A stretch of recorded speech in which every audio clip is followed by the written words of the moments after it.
बाबा मेरे को कपड़ा मत खराब कर चल बाबा एक चांस दे दे मेरे को पास मत आ चल I mean, I began to make films with the very idealistic question, can art change the world? I didn't want to be just part of a long list of directors. I wanted to be someone who would say, I can make this film because you can't make it. I can make it because I would show you a point of view that you probably wouldn't have access to.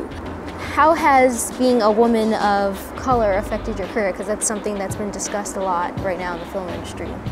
I haven't let being a woman, stop me in any way, but I've in fact used it to take my work further. Women are at the center of a lot of what I do. I'm very interested in the complexity of womanhood. So I grew up in a family that allowed me to think that really anything is possible. And I think that confidence is really key to believing that you can realize a film or realize a vision or realize a dream. You mentioned your film lab, Maisha. So what do you guys do in Maisha?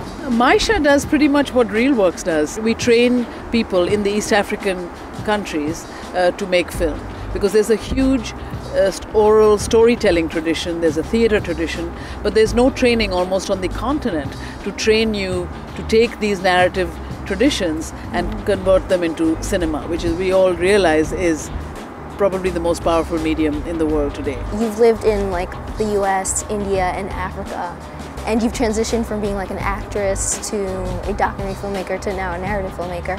And I'm just wondering, how do all these transitions in your life sort of affect the way you tell stories? You see how the reality shifts where you are, and what is meaningful in one place is meaningless in the other.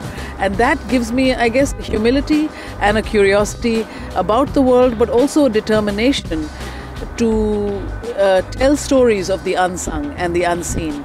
Because if we don't tell our own stories, no one else will tell them.